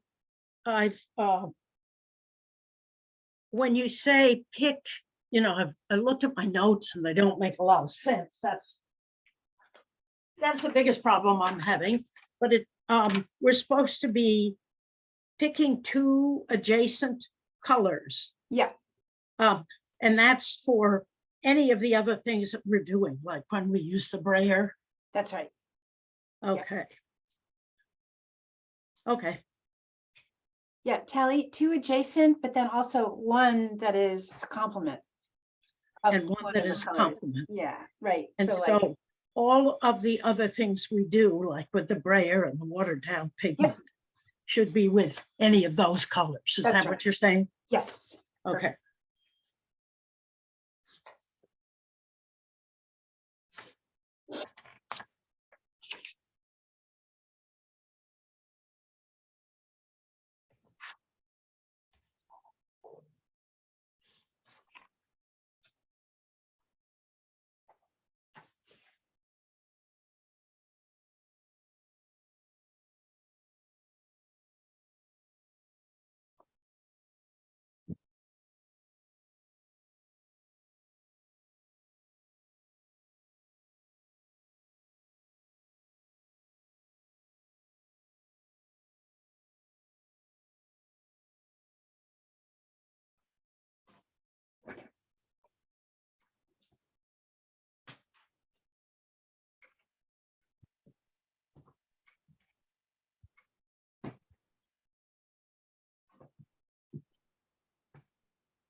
Okay, 5 more minutes.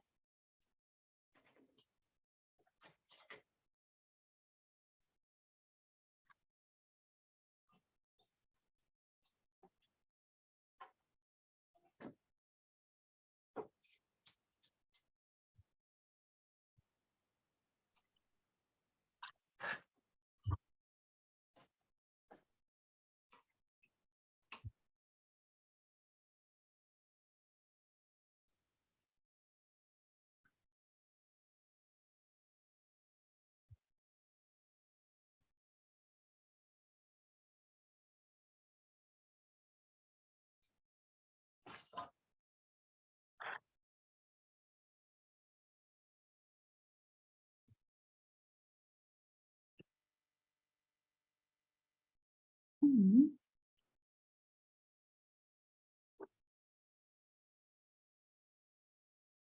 Oh, we went the bad way. Um,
Okay, everybody, we're gonna stop, but you can always go back to this, after class is done. I just wanted to give everyone a little bit of a start on doing this, and we're about to enter, a very interesting part of this class. Working with color and design and all that stuff. So come together. Let's come back up and put your brushes in water and just grab a seat.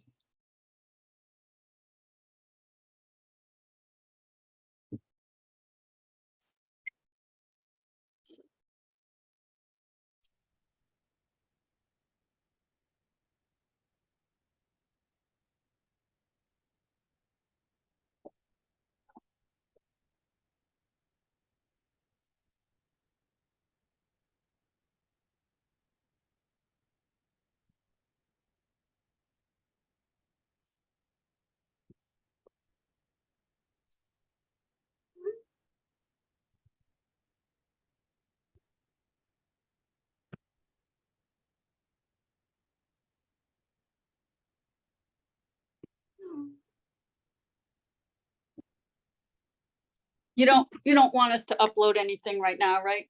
I don't think so. No. Let's just get ready to talk about this next phase. All right, everybody. So come on to your screens, and we're now going to talk about, this next step, which is challenging because now you're working with even more possibilities.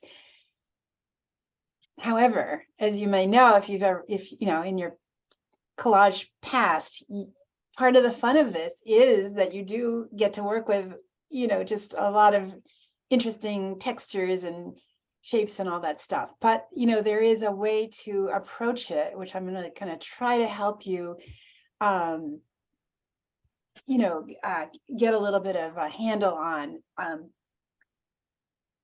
And it'll all go back to what we learned, earlier today and in last week's class. Okay, so what I'm going to do is just kind of do a trial piece with you and approach this as I might with some of my pieces that I did and talk you through some of the possibilities. So I don't know if you all felt this way, but when I looked at some of the results of these pieces that I made, I really felt that, first of all, some of these pieces are pretty cool just by themselves, and so of course that's an interesting predicament. And it's true, like looking at this just as is. So it's interesting because it happens to have a lot of the characteristics we were talking about already of being a successful design, right? It has repetition of shape and color. It has a nice variety, some that are smaller, some that are larger, right? It has, some interesting negative shapes that are created, when we look within some of these areas. Just to point that out, right? Like here. So anyway, as is, it's a pretty nice little design, and I might even, want to touch it, which is fine. That is your prerogative. But like, to sort of satisfy the constraints of this project, we are going to use it in some way. Okay, so, but it's always what's going to happen. You have diverse textures and, really some interesting shapes going on here, how to make sense of it all. So what I did actually was I brought in some of my jelly print that was all those similar colors, because I actually didn't mix a green. So in order to kind of be more like what you're doing, I brought in this extra piece, right? Okay, so let's see.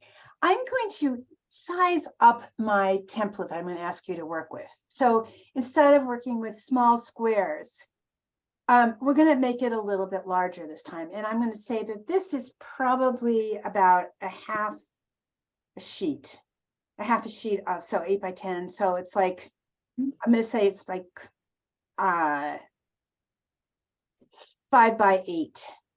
So a 5 by 8 sheet is probably a pretty good, they're in, like, doesn't have to be perfect, but they're in that sort of general idea. Okay.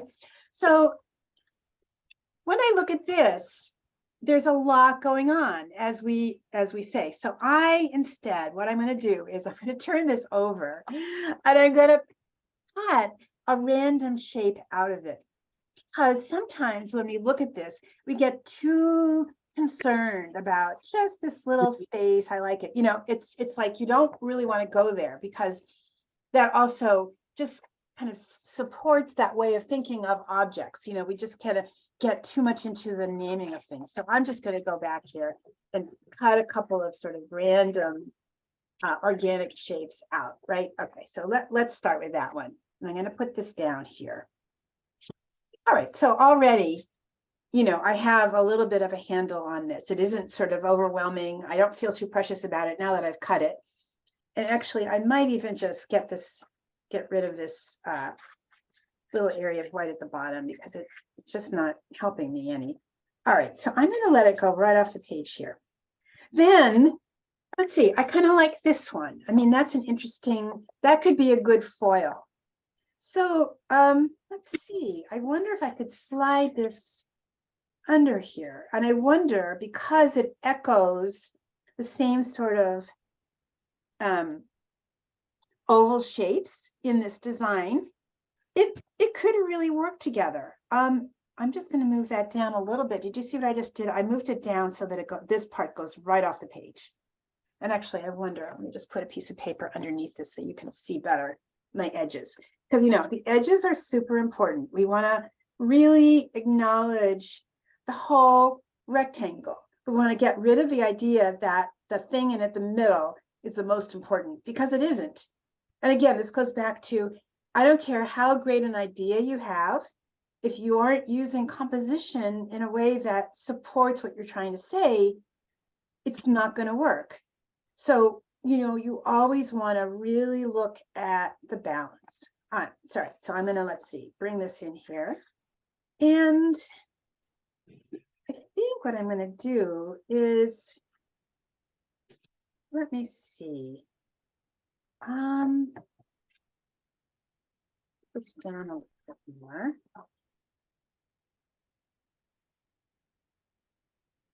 All right.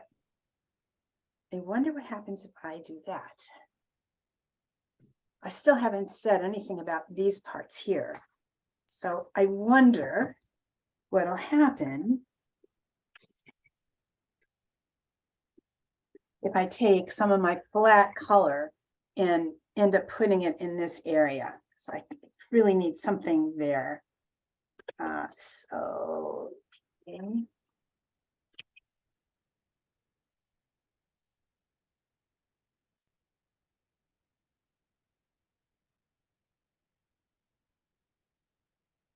All right, and I want this to go right across the top. Let me just add it. So I'm just going through this so you can hear me aloud talking about some of the decisions that I'm making, so that this whole process becomes a little bit more tangible for you. Okay, so you know, now I kind of like what I have there. This is a big, you know, design that takes up a lot of, you know, my visual space here. And I'm not sure, maybe I need to turn it around here like this.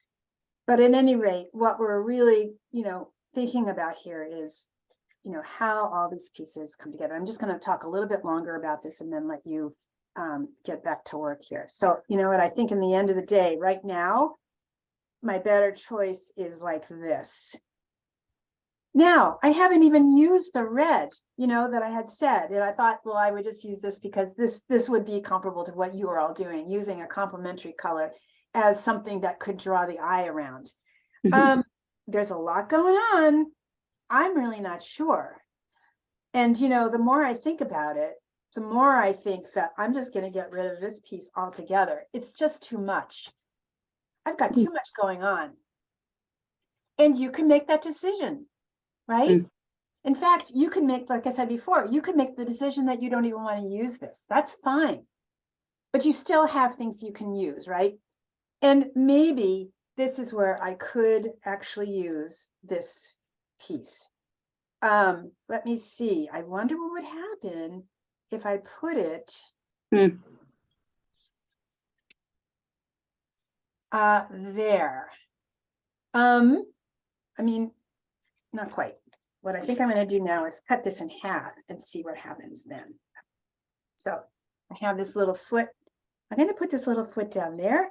And, you know, in this design, I actually am using the white of the page because I do need contrast, and I didn't paint a darker color. So you all may have a darker color, which is great, and then you can use that. But for my contrast, I need to use some white.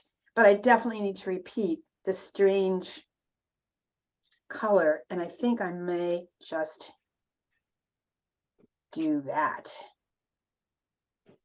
May I ask you a quick question? Please, yes. Yes, the sheet you're working on looks yellow. Yeah. Was there a reason for that? No, it's something that I happen to have. Okay. I was right wondering if it was supposed to be complementary with something. No, here, actually, let me do this quick gray back here. There you go. Okay. Yeah, thank you, Tali. Sorry that that's just confusing. All right, so you know what? That may be just enough. I feel like I'm going to stop here. But I've made a lot of big decisions to get rid of a lot of the noise, and you may need to do that too. So your assignment really now is to make 6 new collages, each one 5 by 8, and use somehow the pieces that you made just now. You may not need to use all of them. That's fine. You may end up not using half of them. That's fine. But see what you end up doing. And if you need to make more pieces of paper to go with what you made, because you need like a bigger area of dark, go for it.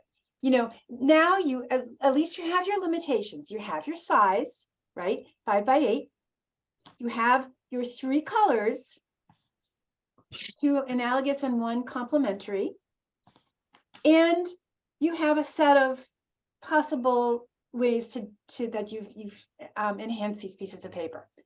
And you could still go back to some of the papers that you've already made. Like you could decide to use some of your jelly plate prints if you have them, or you might use a painting that you've already made you want to cut up. That's totally fine.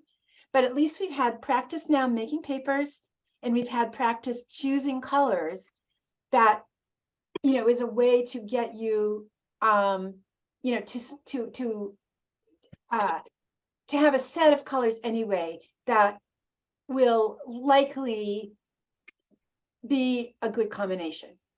But you don't have to use them all. You don't have to use them all. That you could use, you know, 2 of your colors. You could use it. And I think a lot of it depends on how busy are some of the papers that you made. So questions, comments, problems? I have one more. Okay, hold on. Who's that first? Katie, you first. Okay. So the you want us to stick to either way, the 2 analogous with the complementary. I do. And, yes, because and, that's yeah. And even if we kind of working with other papers, we still try and stick to,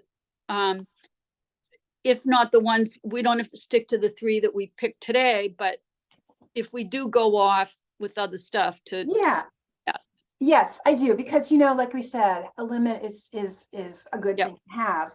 I just want to say one more thing about this design. You know, one thing that you can play with is, you know, these 2 are on, you know, different backgrounds. It's basically the same color, but that is an interesting play with a color so that it looks different. It looks dark. This color is darker. It's also slightly darker too in actual, but it appears darker because it's on white. It appears to be, you know, slightly different, lighter color when it's on blue. That blue relates to the blue that I used in the string. The organic shape relates to the organic shape that I'm using in here. The use of the semicircle here, you know, I guess I'm seeing it in the roundness of some of these forms. And I've really made a very clear decision about shape with these, you know, these sort of rectangular pieces. So anyway, that's just how I kind of came to that. You know, you each one, you just kind of want to resolve it. There is never going to be the one perfect design. It doesn't exist. But I want you to use what you've learned now to see what happens when you play with color. Other question, Tally. Yes, I've written down, pick 2 colors and 1 complementary to make the collage. Yeah, exactly. Okay. Exactly. Okay. Yeah. Okay, so let's do this. Let's go ahead and try, you know, making 1 right now. Let's take it to about 1/4 of the hour. It's 12:25 right now. And then stop at about 15 of, 1/4 of, and then we'll take a look on your Padlets of some of the things you've come up with. All right, so just make 1. Just try it. Just you know, you just get a piece of paper 5 by 8. You know, that's the first thing you want to do. Or you can even make your outer edge, you know, like we did before, make a border, make a little viewfinder with a 5 by 8 cut out in the middle and use that. That's also fine.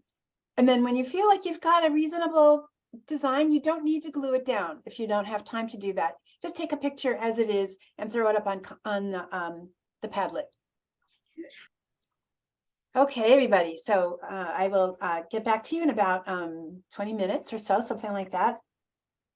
Okay, and the size is 5 by 5 by 8. Yep, we're just upping the size a little bit. Yeah, perfect, Yep. Jean. Yeah, Thank you. yeah. So rather than using a square this time, we're going to use a rectangle. It's slightly bigger, so you have more room, I think, really to come to be able to absorb all, you know, the kinds of perhaps small design elements that you might have. Okay. Okay, I'll be right back.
just a couple more minutes, everybody.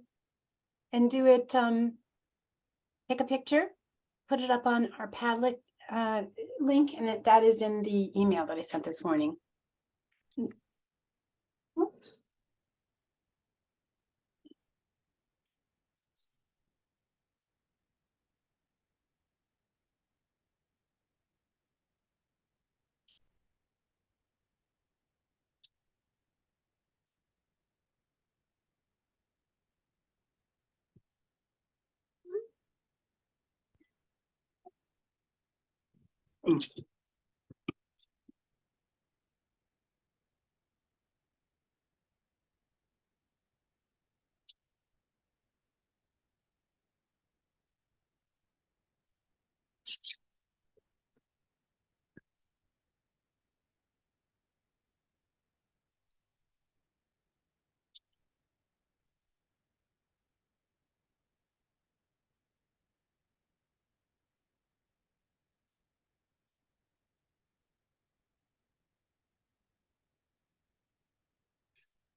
Oh. Yeah, just, throw something up there, everybody. Just give it a whack. This is not an easy thing. It's such really challenging, but it's really good. Oh, wait a second. Oh, yeah. Okay, good.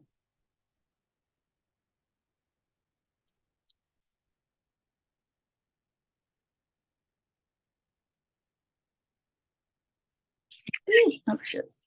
Here's me. I gotta mute myself. Okay, yeah. I gotta mute myself in more ways than one. I'm coming.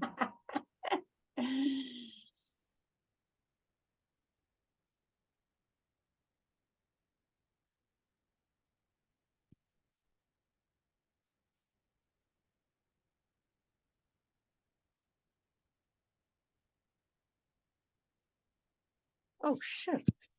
Sorry again. That's all right. Great. Susan's got some stuff. One piece up. Great.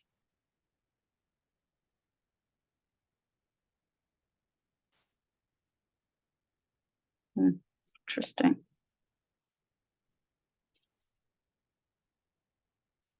Okay.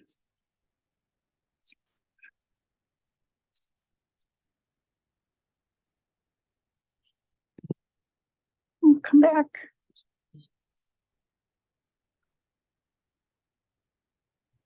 All right, let's get him up here and take a look. Jean's got it. Good.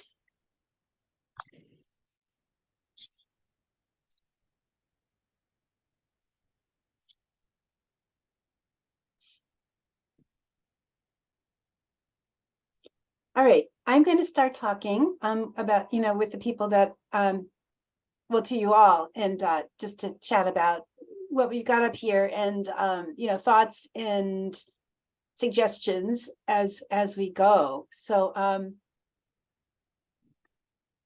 Susan, I'm going to start with yours and bring it up here. Great. And so we're supposed to read this as just the black, you know, this is not part of the design, correct? You want to unmute yourself? Everybody go ahead and unmute yourselves anyway. I didn't crop it. The black is the 5x8 Got it. part. that I Okay. used.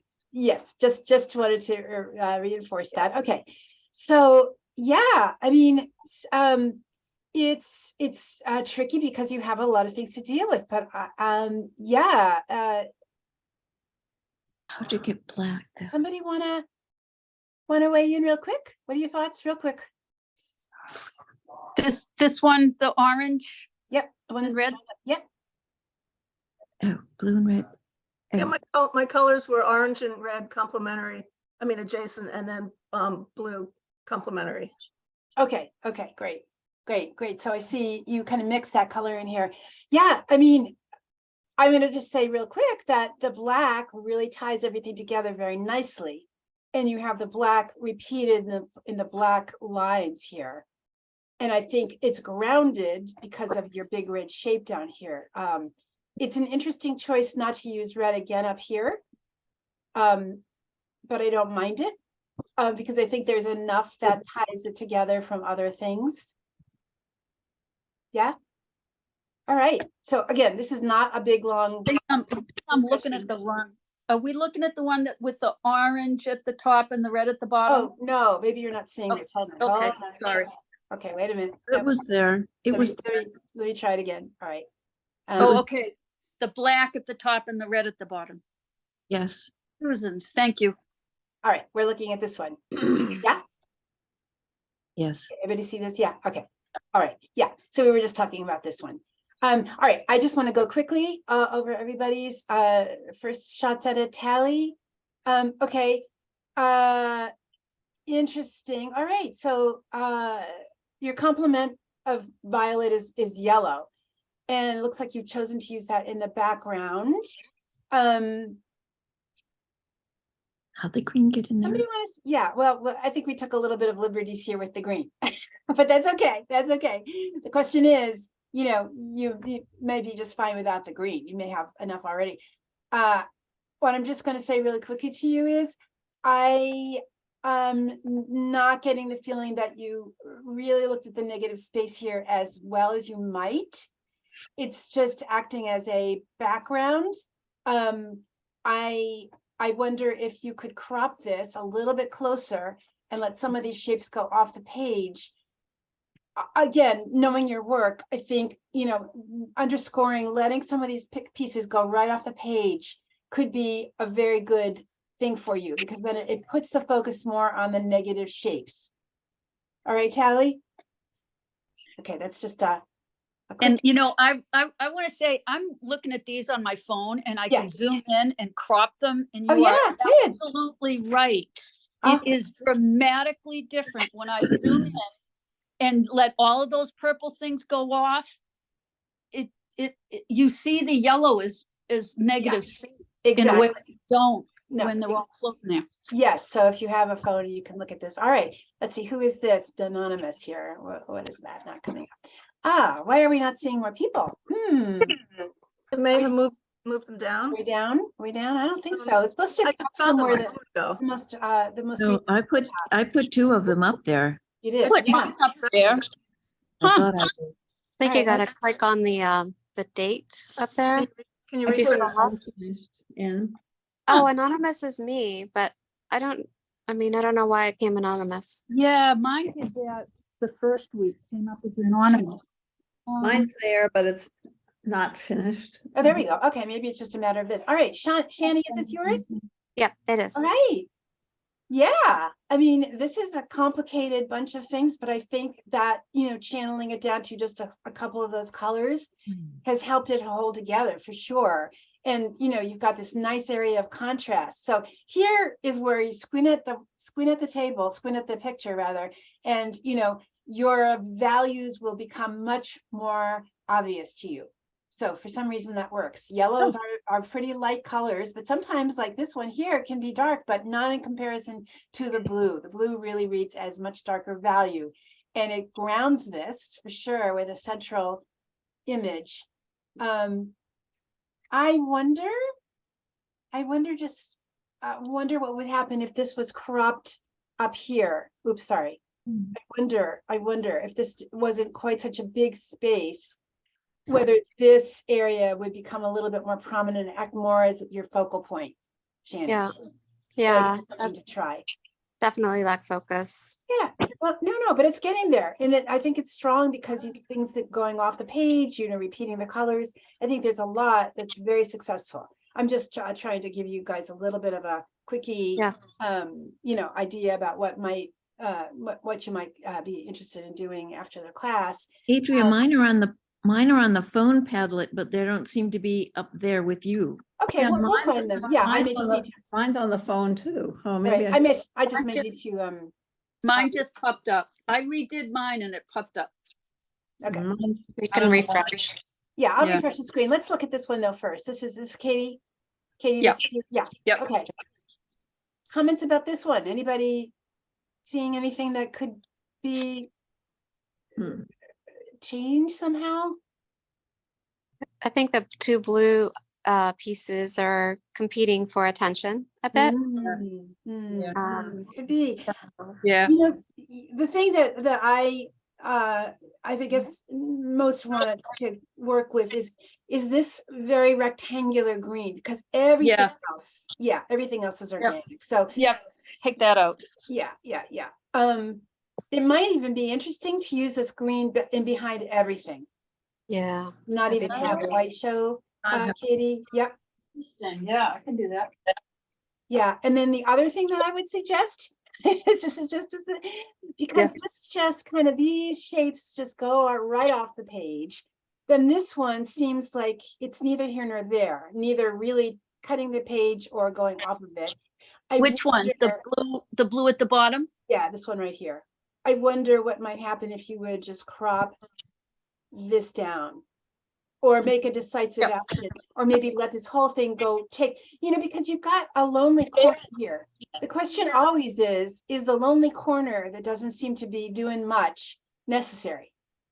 That's what everybody will always want to ask. Like sometimes it is really important, but sometimes you're better off just making it the same thing as the other major shape and just not picking on it. Oh, I see. Yeah. Because it's kind of a somewhat similar biomorphic shape, right? Which is kind of like I was thinking about going for that, but yes, okay. I'm rearranging them, so I'm gonna try that. Okay, good, excellent. Yeah. All right, let's see, Anne, you've got it up here. I think I'm gonna be able to find everybody. That's Hold on. only partly done. Oh, okay. That's the other Anne. I guess. That's the other Yeah, Anne. Okay, that's hold on. me. That's interesting. I don't know what this one is. Okay, maybe. All right. I don't know what this is. Okay, let's try. All right. Sorry, everybody. I'm just going to take them as I see them coming in. I'm sure we can find everybody's. I'm going to try to send it. Okay. This is Susan Kinsela's piece. All right. I don't feel like it's any place near finished, so. Right. You're just at the beginning. Okay. Yeah. I would just say offhand, it's a nice beginning. I mean, I would ask the same question here. Does this need to move up? Let's make a decision about this guy. Does he need to really touch the edge, or does he need to be up closer? He's supposed to be touching the edge. Oh, I okay, was good. just working so Okay. fast. So I would go back and trim that off, so. Okay. Yeah. All right. Well, you're at the beginning. Yeah. And probably repeating this sort of interesting background here someplace will draw our eye back up here. Okay. Yeah. Good. All right. We know what we're going to do here. All right. Let's see if we can find everybody. I'm going to refresh my screen and see if that helps any. Probably will. There we go. I think. They're all anonymous. It's funny. No, it's, yeah, here we go. Oh, I may not be there. so hold on. I think there we go. All right, good. All right. We're about to look at Anne. I'm just going to bring that. Now everything's showing up. And Schaffler. And is this, So, okay, yeah, I have to admit, my stuff was pretty wet, so I just Yeah. used the edges that That's were fine. dry. yeah, sure. I mean, And- I think this is working pretty well, you know, in my opinion. What I would say is, what is this guy doing here?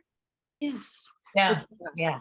I mean, it could be valid, you know, you may decide that that's important. I don't know. I would just maybe try moving this one so it totally covers that spot and seeing what happens. And, Yeah. you know, yeah. Okay. I mean, and this is an effective use of green and white. You could, you know, I mean, I think these are plain enough that you could possibly, you know, repeat the stripe thing someplace else if that was something you wanted to do. Okay. Okay, let's see, Jean, we've got up There's to something Joan. pretty neat about that composition. I don't know what happened to mine. All right, this is Joan. Yeah, Joan, I think this is getting very close. I would just say, because, you know, it's not glued down, I know.